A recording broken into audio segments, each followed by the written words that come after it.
രാഹുൽ മാങ്കൂട്ടത്തിന് എതിരെ ക്രൈംബ്രാഞ്ച് ഒരു case register ചെയ്തു. ആരും പരാതി കൊടുത്തതല്ല, സോമോട്ടോ ആയിട്ട് ക്രൈംബ്രാഞ്ച് രജിസ്റ്റർ ചെയ്ത കേസാണ്. അതൊരു DYSP ആണ് രജിസ്റ്റർ ചെയ്തത്. ആദ്യം രജിസ്റ്റർ ചെയ്യാനായിട്ട് നിയോഗിച്ച DYSP ഭീതി കൊണ്ട് പിന്മാറി.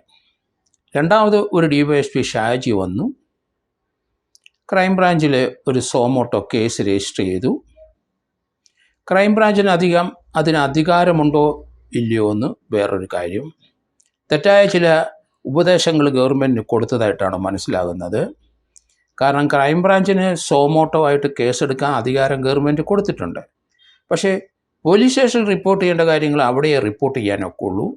അവിടെ നിന്ന് കേസ് ഒരെണ്ണം ക്രൈംബ്രാഞ്ചിലേക്ക് ട്രാൻസ്ഫർ ചെയ്യാം, അപ്പോൾ അവിടെ രജിസ്റ്റർ ചെയ്യാം. അതിനോടനുബന്ധിച്ച് ഉള്ള കേസുകൾക്ക് അവർക്ക് കേസെടുക്കാം. പോലീസ് സ്റ്റേഷനിലെ പോലെ കേസെടുക്കാൻ 154 CRPC അനുസരിച്ച് പ്രവർത്തിക്കാനും മാത്രമേ SHO കഴിയുള്ളൂ. ക്രൈംബ്രാഞ്ചിലെ SHOയ്ക്ക് അതിന് അധികാരമില്ല. കാരണം അതൊരു പോലീസ് സ്റ്റേഷനായിട്ട് ഡിക്ലെയർ ചെയ്താലും ഒരു പോലീസ് സ്റ്റേഷൻ്റെ പരിധി വരുന്ന കേസുകളൊന്നും അവിടെ എടുക്കാൻ കഴിയില്ല. അവിടെയാണ് ഇത് രണ്ടും തമ്മിലുള്ള വ്യത്യാസം കാണുന്നത്. ഏതായാലും ഇപ്പം ക്രൈംബ്രാഞ്ച് ഒരു DYSP ധൈര്യസമേതം മുന്നോട്ട് വന്ന് പരാതിക്കാരില്ലാതെ സോമോട്ടോവായിട്ട് അദ്ദേഹത്തിന് എടുക്കാൻ അധികാരമുണ്ട് എന്ന് കരുതി ഒരു കേസ് രജിസ്റ്റർ ചെയ്തു. കേസിനകത്ത് പ്രതിസ്ഥാനത്ത് അദ്ദേഹം തന്നെ വെച്ചു, രാഹുൽ മാങ്കൂട്ടം MLA. ആരും പറഞ്ഞതല്ല, സോമോട്ടോ ആയിട്ട് ആ പോലീസ് ഉദ്യോഗസ്ഥൻ വെച്ചതാണ്. അതിനകത്ത് പറഞ്ഞിരിക്കുന്ന section BNS 78(2), BNS 351, KP act 120(O). ഇത് ഈ 3 വകുപ്പുകളാണ് അതിനകത്ത് വെച്ചിരിക്കുന്നത്. ആ വകുപ്പുകൾക്ക് അതിനകത്ത് ആദ്യത്തെ വകുപ്പ് പറഞ്ഞിരിക്കുന്നത് 78 സ്റ്റോക്കിംഗ് ആണ്. സ്റ്റോക്കിംഗ് എന്ന് പറഞ്ഞു കഴിഞ്ഞാൽ നമുക്ക് ആ സ്റ്റോക്കിങ്ങിന് കാരണക്കാരായ ആൾ അല്ലെങ്കിൽ പ്രതി, അയാൾ തീർച്ചയായിട്ടും മറ്റൊരാളെ രഹസ്യമായിട്ട് പിന്തുടരണം, അല്ലെങ്കിൽ രഹസ്യമായിട്ട് അവരെ ഡിസ്റ്റർബ് ചെയ്യണം. അത് തന്നെയല്ല, അവരുടെ സമ്മതമില്ലാതെ അധിക്ഷേപങ്ങൾ അങ്ങോട്ട് പറയുക. റിപ്പീറ്റഡായിട്ട് നിരന്തരം ശല്യം ചെയ്തെങ്കിൽ മാത്രമേ അത് സ്റ്റോക്കിങ്ങിൻ്റെ പരിധി വരുള്ളൂ. അത് ന്യൂസൻസ് ആയിട്ട് പരിഗണിക്കാം നമുക്ക്. പക്ഷേ ഇവിടെ അങ്ങോട്ട് സ്ത്രീകൾ വിളിക്കുന്നു, ഇങ്ങോട്ടങ്ങേര് സംസാരിക്കുന്നത് അധിക്ഷേപകരമാണ്, അല്ലെങ്കിൽ മോശമായ വർത്തമാനമാണ് പറയുന്നത്. അത് രണ്ടുപേര് തമ്മിലുള്ള സംസാരമാണ്. അത് ലോകത്തിലിരുന്ന് അങ്ങോട്ടും ഇങ്ങോട്ടും ചീത്തയും തെറിയൊക്കെ ആൺകുട്ടികളും പെൺകുട്ടികളും അല്ലെങ്കിൽ പ്രായമായവരും അവരെ തരപ്പടിക്കാർ അങ്ങോട്ടും ഇങ്ങോട്ടും മുടിഞ്ഞ ചീത്ത വാക്കുകൾ പറയും. അതൊരു ഒഫൻസ് അല്ല. അത് തമ്മിൽ അവർ രണ്ടുപേരെയും ചെവി കൂടെ കേട്ട് മറ്റേ ചെവി കൂടെ പുറത്തേക്ക് പോകും. അതിലൊരു രസം അവർ കാണുന്നു. രണ്ടുപേരുടെ സംസാര രീതിയാണ്. അത് പബ്ലിക്കായിട്ട് റോഡിൽ നിന്ന് പറയുന്നതല്ല. അങ്ങനെയാണെങ്കിൽ പബ്ലിക് നോയ്സൻസ് ആവുള്ളൂ. അവർ രണ്ടുപേര് സ്വകാര്യമായിട്ട് സംസാരിക്കുന്നത് വൃത്തികെട്ട സംസാരങ്ങളും മ്ലേച്ഛമായ സംസാരങ്ങളും സെക്ഷുവലായിട്ടുള്ള സംസാരങ്ങളും അങ്ങനെയൊക്കെ ചീത്ത വാക്കുകൾ ഉപയോഗിച്ച് സംസാരിക്കുന്നത് അവർ തമ്മിലുള്ള സംസാര രീതികളാണ്. അല്ലാതെ അതിനൊരു നടപടി എടുക്കാൻ പോലീസിന് അധികാരമില്ല. രണ്ട് വ്യക്തികൾ തമ്മിൽ സംസാരിക്കുന്ന കാര്യങ്ങളാണ്. ഭാര്യ ഭർത്താക്കന്മാർ തമ്മിൽ സംസാരിക്കുന്നത് നിയമത്തിൻ്റെ മുമ്പിൽ കൊണ്ടുവരാൻ കഴിയില്ല. അതിലൊരു ഭർത്താവ് പറയണം, ഞാൻ 10 പേരെ കൊന്നിട്ടുണ്ടടി എന്ന് ഭാര്യയോട് പറഞ്ഞാൽ അത് തെളിവായിട്ട് എടുക്കാൻ കഴിയില്ല. ഭാര്യ പറയണം.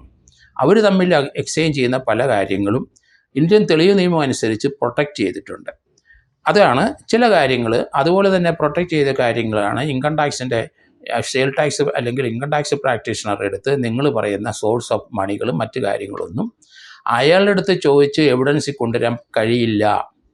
അത് ആ ഒരു സോഴ്സും പക്ഷേ അയാൾ അതേ സമയത്ത് അത് സപ്രസ് ചെയ്യാതെ മുന്നോട്ട് മുഴുവൻ ഡീറ്റെയിൽസും സബ്മിറ്റ് ചെയ്ത് കഴിഞ്ഞാൽ അതിനകത്ത് പിന്നെ ചോദ്യമില്ല. സോഴ്സ് എല്ലാം കറക്റ്റായാൽ മതി. അപ്പോൾ അങ്ങനെയുള്ള ചില പ്രൊട്ടക്ഷൻ ഇന്ത്യൻ തെളിവ് നിയമത്തിൻ്റെ അകത്ത് കിടപ്പുണ്ട്. ഒരു പുരുഷനും സ്ത്രീയും തമ്മിൽ സംസാരിക്കുന്ന വിവരങ്ങൾ അവർക്ക് ആർക്കും പരാതി ഇല്ലാത്തോളം കാലം ക്രൈംബ്രാഞ്ചിന് ഒരു കേസെടുക്കാൻ ഒക്കില്ല. ഇവിടെ ഇപ്പം 11ഓളം ആൾക്കാരെ മൊഴി ക്രൈംബ്രാഞ്ച് രേഖപ്പെടുത്തി. അതൊരു പ്രത്യേക ഒഫൻസ് ഒരു FIR-നകത്ത് ഇട്ടിരിക്കുന്നത് 78-351. അതൊരു നോൺ കോഗ്നിസിബിൾ ഒഫൻസാണ് BNS. അതിന് കേസെടുക്കാനായിട്ട് പോലീസിന് അധികാരമില്ല. അതേസമയത്ത് KP ആക്ട് 120O വെച്ച് എടുത്തിട്ടുണ്ട്. ആ KP ആക്ടിൻ്റെ പരിധിയിൽ വരുന്ന കാര്യങ്ങൾ ന്യൂയിസൻസ് ആയിരിക്കണം. നമുക്കൊരാൾ സ്ഥിരമായിട്ട് ന്യൂയിസൻസ് ചെയ്തുകൊണ്ടിരിക്കുക, അനാവശ്യമായിട്ട് വിളിച്ച് ശല്യം ചെയ്തുകൊണ്ട്, അങ്ങനെ ആരും ഇതുവരെ ഒരു പരാതി വന്നിട്ടില്ല. ഇങ്ങനെയുള്ള വ്യക്തിപരമായ പരാതികൾ ഉണ്ടെങ്കിൽ മാത്രമേ പോലീസ് സ്റ്റേഷൻ ഹൗസ് ഓഫീസർക്ക് നടപടി എടുക്കാനുള്ളൂ. അങ്ങനെ സ്റ്റേഷൻ ഹൗസ് ഓഫീസർ അല്ലാതെ ക്രൈംബ്രാഞ്ചിൽ ഒരു DYSPക്ക് അങ്ങനെയുള്ള പെറ്റീഷൻസ് സ്വീകരിക്കാനോ നടപടിയെടുക്കാനോ അധികാരമില്ല. സ്റ്റേഷൻ ഹൗസ് ഓഫീസറുടെ എല്ലാ അധികാരം കൊടുത്തെങ്കിലും 154-നകത്ത് വരുന്ന ഓരോ പോലീസ് സ്റ്റേഷൻ പരിധിയിൽ അവിടുത്തെ റവന്യൂ അതോറിറ്റിയുടെ ഒരു ഡിവിഷൻ വെച്ചിട്ടാണ്, അല്ലെങ്കിൽ റവന്യൂ ഡിവിഷൻ വെച്ചിട്ടാണ് ഓരോ പോലീസ് സ്റ്റേഷൻ അധികാര പരിധി നിശ്ചയിക്കുന്നത്. അവിടെ റിപ്പോർട്ട് ചെയ്യേണ്ട കാര്യങ്ങൾ ക്രൈംബ്രാഞ്ചിൽ പോയി റിപ്പോർട്ട് ചെയ്യാൻ കഴിയില്ല. അങ്ങനെയാണെങ്കിൽ പലർക്കും പോലീസ് സ്റ്റേഷനിൽ മർഡർ കേസ് രജിസ്റ്റർ ചെയ്യുക, അതിന് ബദലായിട്ട് ക്രൈംബ്രാഞ്ചിൽ മർഡർ കേസ് രജിസ്റ്റർ ചെയ്യാമല്ലോ.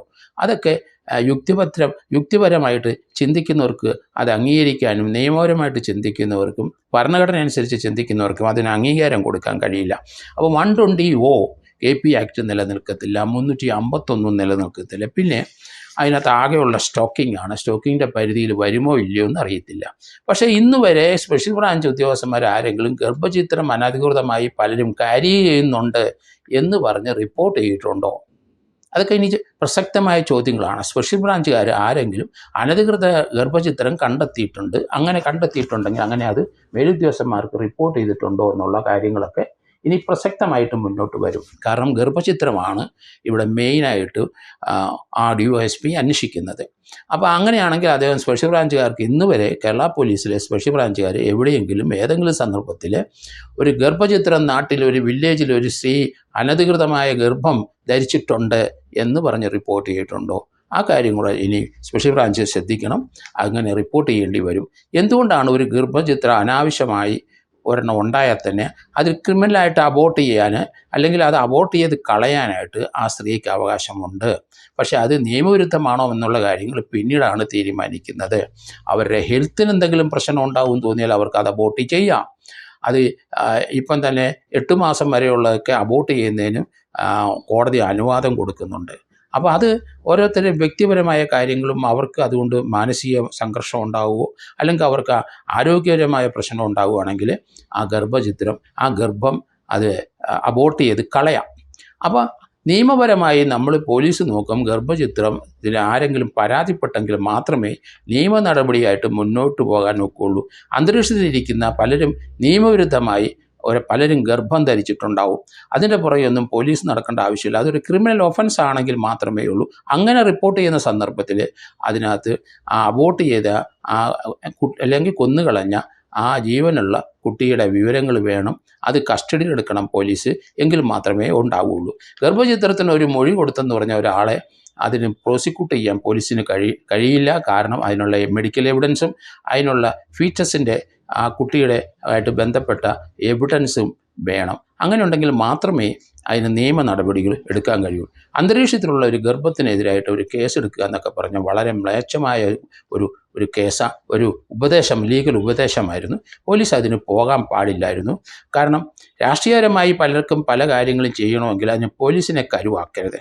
കാരണം ഈ കേസിനകത്ത് അവഹേളിച്ച രാഹുൽ മാങ്കൂട്ടം MLA ആണ്. അദ്ദേഹം പാലക്കാട്ടേക്ക് പോകുന്നു എന്ന് പറയുന്നത് കേട്ടു. പോകുന്നത് നല്ല കാര്യമാണ്. കാരണം ഇപ്പോൾ അവിടെ മുഖ്യമന്ത്രി പോയി സംസാരിച്ച ഒരു സദസ്സിൽ ആളില്ലായിരുന്നു. പാലക്കാട്ടെ ജനങ്ങൾ ആ രാഹുൽ മാങ്കൂട്ടത്തിനെ അംഗീകരിക്കുന്നു എന്നാണ് ഇതിൽ നിന്ന് മനസ്സിലാകുന്നത്. മുഖ്യമന്ത്രിയുടെ പോലീസ് എടുത്ത കേസിന് അവർ ഒരു മാന്യതയും കൊടുക്കുന്നില്ല. അത് നിയമപരമായി തെറ്റെന്ന് കരുതുന്നവരാണ് അവിടെ ഉള്ളതെന്നാണ് അതിൽ നിന്ന് മനസ്സിലാകുന്നത്. അവിടെ മുഖ്യമന്ത്രി ചെന്നപ്പം ഇപ്പം ക്രൈംബ്രാഞ്ചിൻ്റെ ആ കേസെടുത്തതുമായിട്ട് ബന്ധപ്പെട്ട് ആ കോൺസ്റ്റിറ്റ്യുവൻസി ചെന്ന് കഴിഞ്ഞാൽ വളരെ അധികം ആൾക്കൂട്ടം ഉണ്ടാകേണ്ടതായിരുന്നു. ആൾക്കൂട്ടം കുറഞ്ഞു, ആൾക്കൂട്ടം ഇല്ലാതെ വന്നു. മുഖ്യമന്ത്രി അത് ദേഷ്യപ്പെട്ടു എന്നും കാണുന്നുണ്ട്. ഏതായാലും പാലക്കാട്ട് മുഖ്യമന്ത്രി ഇപ്പോൾ ആൾക്കൂട്ടം ഇല്ലെങ്കിൽ അത് രാഹുൽ മാങ്കൂട്ടത്തിൻ്റെ ആൾക്കാർ അല്ലെങ്കിൽ രാഹുൽ മാങ്കൂട്ടത്തിനെ സപ്പോർട്ട് ചെയ്യുന്ന ആൾക്കാരുടെ ചിന്ത, അതുകൊണ്ടാണ് അവിടെ ആൾ കൂടാതിരുന്നതെന്ന് വേണം കരുതേണ്ടി വരും. അതുപോലെ തന്നെ ഈ 11 പേരെ മൊഴി രേഖപ്പെടുത്തിയത് 11 പേരും തേർഡ് പാർട്ടികളാണ്. അതിൽ 2 സ്ത്രീകൾ, ഒരാൾ ഗർഭം ധരിച്ച ഒരു സ്ത്രീ ആയിരുന്നു പണ്ട്. അവർക്ക് താല്പര്യമില്ല. ആരുടെ ഗർഭമാണെന്ന് അവരാണ് പറയേണ്ടത്. അതിന് DNA പ്രശ്നങ്ങളൊക്കെ പിന്നീട് വരും. അത് ആ ക്രിമിനൽ അബോർഷൻ ആണെങ്കിൽ അവരും കൂടെ പ്രതിയാവും. അങ്ങനെയൊക്കെയുള്ള പ്രശ്നങ്ങളുള്ളതുകൊണ്ട് ആരും ഇതിന് മുന്നോട്ട് വരില്ല. 2 സ്ത്രീകളിലെ മൊഴി കൊടുത്തവർ അവർ തേർഡ് പാർട്ടികളാണ്. 11 പേരും തേർഡ് പാർട്ടികളാണ്. അതിനകത്ത് റിനി എന്ന് പറഞ്ഞ ഒരു നടി മൊഴി കൊടുത്തിരുന്നു. അവർ ആരെ ഉദ്ദേശിച്ച് ഒരു സ്റ്റേറ്റ്മെൻറ്റ് പറഞ്ഞതായിട്ട് ഇന്ന് വരെ അവർ അംഗീകരിക്കുന്നില്ല. പൊതുവായ ചില സ്റ്റേറ്റ്മെൻറ്റ് പറഞ്ഞെന്നാണ് ആ നടിയായ റിനി പറയുന്നത് തന്നെ. അതേസമയത്ത് ഗർഭം അലസിപ്പിച്ച 2 പേരെ ക്രൈംബ്രാഞ്ച് കണ്ടെത്തി. ക്രൈംബ്രാഞ്ച് 2 എന്നല്ല 10,000 പേരെ കണ്ടെത്താൻ കേരളത്തിൽ. ഇപ്പോഴത്തെ കുട്ടികളുടെ ചിന്താഗതിയാണ്, കേരളത്തിലുള്ള യങ്സ്റ്റേഴ്സ് ആരും ഇപ്പം കല്യാണം കഴിക്കുന്നില്ല. പലരും ഇല്ലീഗലായിട്ടുള്ള ബർത്ത് നടത്തുന്നുണ്ടെങ്കിൽ അല്ലെങ്കിൽ അബോർട്ട് ചെയ്യുന്നുണ്ട്. അത് സർവ്വസാധാരണമായി മൈനറായ ധാരാളം കുട്ടികൾ കേരളത്തിൽ 17-18 വയസ്സിന് അകത്തുള്ള കുട്ടികൾ പ്രഗ്നൻ്റ് ആയിട്ട് അബോർഷൻ നടത്തുന്നുണ്ട്. ലീഗലായിട്ട് അത് അബോർട്ട് ചെയ്യാൻ ആ കുട്ടി മൈനർ ആയതുകൊണ്ടും അതൊരു ഏതെങ്കിലും ഹോസ്പിറ്റലിൽ പോയി വേണേലും അത് അബോർട്ട് ചെയ്യുക. അതിനൊന്നും നിയമപരമായ തടസ്സങ്ങളൊന്നുമില്ല. കുട്ടിയുടെ പേരിൽ കേസെടുക്കാൻ ഒക്കില്ല. അത് അബോർട്ട് ചെയ്യുന്ന ഡോക്ടർ മൈനർ ആയതുകൊണ്ട് അത് അബോർട്ട് ചെയ്ത് കളഞ്ഞാൽ ഡോക്ടർ അത് പോലീസ് റിപ്പോർട്ട് ചെയ്യേണ്ട ആവശ്യമില്ല എന്ന് സുപ്രീം കോടതി പറഞ്ഞു കഴിഞ്ഞു. അതുകൊണ്ട് ഇങ്ങനെയുള്ള നിയമപരമായ പല പ്രശ്നങ്ങളും നമ്മുടെ നാട്ടിലെ ജനങ്ങൾ മനസ്സിലാക്കാൻ ശ്രമിക്കുന്നുണ്ട്. അതുകൊണ്ട് ഇപ്പോഴെടുത്തിരിക്കുന്ന കേസ് നിയമപരമായി നിലനിൽക്കത്തില്ല. അത് ഡാമേജിങ് ആയിട്ട് പിന്നീട് വരും. അത് ഗവൺമെൻറ് ആരാണ് നിയമോപദേശം കൊടുത്തവർ എന്ന് ഇനി ചിന്തിക്കേണ്ടി വരും. കാരണം അവർ ഇതിനകത്ത് ലയബിളാണ്. കാരണം DYSP ഒരു കേസ് സോമോട്ടോ എടുത്തെങ്കിൽ അതിനൊരു ഡയറക്ഷൻ വരണം, മേലുദ്യോഗസ്ഥൻ്റെ അനുവാദം വേണം. അദ്ദേഹത്തിന് സ്വന്തമായിട്ട് ഒരു കേസ് രജിസ്റ്റർ ചെയ്ത് അദ്ദേഹത്തിന് ഇഷ്ടത്തിന് രജിസ്റ്റർ ആണെങ്കിൽ അത് പറയട്ടെ, അല്ലെങ്കിൽ മേലുദ്യോഗസ്ഥൻ്റെ അഡ്വൈസ് മൂലമാണ് മേലുദ്യോഗസ്ഥൻ്റെ പേര് പറയേണ്ടി വരും. എങ്ങനെയായാലും ഈ കേസിൽ ഒരു ഫാക്ച്വൽ റിപ്പോർട്ട് കോടതിക്ക് കൊടുക്കേണ്ടി വരും. അത് റെഫർ ചെയ്ത് കളഞ്ഞാലും ശരി, മുന്നോട്ട് ഫർദർ ആക്ഷൻ ഡ്രോപ്പ് ചെയ്താലും ശരി, കോടതിക്ക് ഒരു റിപ്പോർട്ട് കൊടുക്കേണ്ടി വരും. കോടതിക്ക് ആരെയെങ്കിലും കുറ്റപ്പെടുത്തി ഒരു ചാർജ് ഷീറ്റ് കൊടുക്കാൻ പോയി കഴിഞ്ഞാൽ കോടതി ആ ചാർജ് ഷീറ്റ് അംഗീകരിക്കണമെന്ന് നിർബന്ധമില്ല. അത് തള്ളുകയോ അത് റിജക്റ്റ് ചെയ്യുകയോ ഒക്കെ കോടതിക്ക് ചെയ്യാം. കാരണം കോടതി അങ്ങനെ ഒരു ഫാക്ച്വൽ റിപ്പോർട്ട് വന്നിട്ടുണ്ടെങ്കിൽ അതനുസരിച്ച് ഒരാളെ പ്രോസിക്യൂട്ട് ചെയ്യാൻ വേണ്ടിയിട്ട് ചാർജ് ഷീറ്റ് ഫ്രെയിം ചെയ്യുന്നത് കോടതിയാണ്. ലീഗലായിട്ട് ഫ്രെയിം ചെയ്യാൻ പറ്റാത്ത ഒരു ചാർജ് ഷീറ്റ് ആണെങ്കിൽ കോടതി തള്ളിക്കളയും, റിജക്റ്റ് ചെയ്യും. അതിൻ്റെ പുറത്ത് ഫർദർ ആക്ഷൻ ഡ്രോപ്പ് ചെയ്യും. അല്ലെന്നുണ്ടെങ്കിൽ അത് ചാർജ് ഷീറ്റ് കോഗ്നിസൻസ് അതിനകത്ത് ഇല്ലെന്നുണ്ടെങ്കിൽ തിരിച്ചു കൊടുക്കും പോലീസിന്. ഇതൊക്കെ ഇനി വരാൻ പോകുന്ന സംഭവമാണ്. കാരണം 11 പേരുടെ മൊഴി തേർഡ് പാർട്ടികൾ ഇതുമായിട്ട് ബന്ധമില്ലാത്ത, ഒരു ഗർഭഛിദ്രമായിട്ട് ബന്ധമില്ലാത്ത, അല്ലെങ്കിൽ ഒരാളെ അവഹേളിച്ചു എന്ന് പറയാനായിട്ട് ഒരു മൊഴി കൊടുക്കാൻ തയ്യാറില്ലാത്ത 1-2 സ്ത്രീകൾ, 2-3 സ്ത്രീകളും മറ്റു 11 പേരും വന്നിരിക്കുന്നതൊക്കെ ജനറൽ സ്റ്റേറ്റ്മെൻറ്റാണ് തേർഡ് പാർട്ടികളെ. അതിൽ രാഹുൽ മാങ്കൂട്ടത്തിന് MLA അതിനകത്ത് പ്രോസിക്യൂട്ട് ചെയ്യാനായിട്ട് ഒരു സ്കോപ്പുമില്ല. അതേ സമയത്ത് എന്തുകൊണ്ടാണ് അദ്ദേഹത്തിനെ പാർട്ടിയിൽ നിന്ന് വെളിയിലാക്കിയത്? രാഷ്ട്രീയപരമായ ചിന്തയായിരിക്കാം. അതിനകത്ത് പ്രതിപക്ഷങ്ങളുണ്ടാകാം, അല്ലെ ഭരണകക്ഷി ഉണ്ടാകാം. കാരണം അത് അവരുടെ രാഷ്ട്രീയ പാർട്ടി വ്യക്തിപരമായ അല്ലെങ്കിൽ സംഘടനാപരമായ കാര്യങ്ങൾ തന്നെയാണ്. അതിനകത്ത് ആരെങ്കിലും ഇയാളെ ഉപദ്രവിക്കാനായിട്ട് ശ്രമിച്ചോ, അതിൻ്റെ ഭാഗമായിട്ടാണോ അദ്ദേഹത്തിനെതിരായിട്ട് രാഷ്ട്രീയമായ നടപടി ഉണ്ടായത് എന്നുള്ള കാര്യങ്ങളൊക്കെ ഇനി പരിശോധിക്കേണ്ടി വരും. ഏതായാലും പോലീസിന് ഇത് വലിച്ചു നീട്ടിക്കൊണ്ട് പോകാൻ കഴിയില്ല. കാരണം ഇത് ക്ലോസ് ചെയ്തേ പറ്റുള്ളൂ. അപ്പോൾ ഒരു ഫാക്ച്വൽ റിപ്പോർട്ട് അത് ഫർദറായി ഇനി ഈ കേസുമായിട്ട് മുന്നോട്ട് പോകുന്നില്ല എന്നൊരു റിപ്പോർട്ട് കൊടുക്കേണ്ടി വരും. അതോടുകൂടി മാത്രമേ ഇതുമായിട്ട് ബന്ധപ്പെട്ട കാര്യങ്ങൾ എന്താണ് പോലീസ് നടത്തിയതെന്നും പോലീസ് എന്താണ് അവരുടെ നിഗമനമെന്നും പോലീസ് എന്തുകൊണ്ടാണ് ഒരു കേസെടുത്തതെന്നും അതിനകത്തൊരു കോഗ്നിസൻസ് ഉണ്ടെന്ന ഒരു DYSP അത് ലോക്കൽ പോലീസിലുള്ള ആളല്ല, ക്രൈംബ്രാഞ്ചുള്ള ആൾക്ക് തോന്നാൻ കാരണമെന്നൊക്കെ ധാരാളം ചോദ്യങ്ങൾക്ക് സമാധാനം പറയേണ്ടി വരും. കാരണം ഇപ്പം പോലീസിലെ നമുക്കറിയാം പഴയ 10-12 വർഷങ്ങൾക്ക് മുമ്പ് മാരകമായി മർദ്ദിച്ച് പരിക്കേൽപ്പിച്ച പലരും ഇപ്പോൾ രംഗത്ത് വന്നിരിക്കുന്നു. കാരണം അവരെ മർദ്ദിച്ച രംഗങ്ങളൊക്കെ CCTV ദൃശ്യത്തിന് കൊടുക്കണമെന്നുള്ള സുപ്രീം കോടതിയുടെ ഓർഡർ അനുസരിച്ച് കൊടുത്തു തുടങ്ങിയിരിക്കുന്നു. പലർക്കും കിട്ടി, അതിന് പലരും കേസ് കൊടുത്തു. പല സർവീസിലിരിക്കുന്ന രാഷ്ട്രീയ സ്ഥാനം കൊണ്ട് പല സ്ഥലങ്ങളിലും ഇടതുപക്ഷം വന്നാലും വലതുപക്ഷം വന്നാലും ശരി, പല പോലീസ് ഉദ്യോഗസ്ഥന്മാരും രാഷ്ട്രീയ സാധനം കൊണ്ട് അവർ വലിയ സംഭവമാണ് എന്ന് തോന്നി പ്രസിഡന്റ് മെഡലും മറ്റേതൊക്കെ മറച്ചു ഇതൊക്കെ വാങ്ങിച്ചെടുക്കുന്നത്. പല ഓഫീസർമാരുടെയും പിന്നാമ്പുറം നമ്മൾ പരിശോധിച്ച് നോക്കിക്കഴിഞ്ഞാൽ വളരെ മ്ലേച്ഛമായ ചരിത്രമുള്ള പലരുമാണ് ഇതിൻ്റെയൊക്കെ പിന്നിലോട്ട് പ്രവർത്തിക്കുന്നതെന്ന് മനസ്സിലാവുന്നുണ്ട്.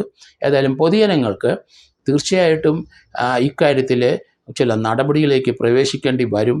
കാരണം ആ രീതിയിൽ കാര്യങ്ങൾ മറിഞ്ഞു പോകുന്നതായിട്ടാണ് പല പോലീസ് സ്റ്റേഷനിലെ ഉദ്യോഗസ്ഥന്മാരും നമ്മൾ കാണുന്നവരെല്ലാവരും ലോ ആൻഡ് ഓർഡറിൽ വന്ന് ചേക്കേറി ഇരിക്കുന്നത് സാമ്പത്തിക നേട്ടങ്ങൾ ഉണ്ടാക്കാൻ വേണ്ടി തന്നെയാണെന്നുള്ള യാതൊരു സംശയമില്ല. എന്തുകൊണ്ടാണ് അങ്ങനെയുള്ളവർക്കെതിരെ പരിക്കേറ്റിട്ടും വീണ്ടും വന്ന് ഈ ശിക്ഷ കിട്ടിയിട്ടും പോലീസിൽ ചെറിയ രീതിയിലുള്ള ശിക്ഷ വന്നിട്ടും അവരെ സർവീസിൽ നിന്ന് റിമൂവ് ചെയ്യാതെ സ്വാധീനം കൊണ്ട് വീണ്ടും വന്ന് ലോ ആൻഡ് ഓർഡറിൽ വന്നിരിക്കുന്നത് എന്തിനാണെന്നുള്ള കാര്യങ്ങളൊക്കെ ഇനി അതിനൊക്കെ സമാധാനം ഒരു ഗവൺമെൻറ് അല്ലെങ്കിൽ മേലുദ്യോഗസ്ഥന്മാർ പറയേണ്ടി വരും എന്ന കാഴ്ച നമുക്കിനി കാണാം.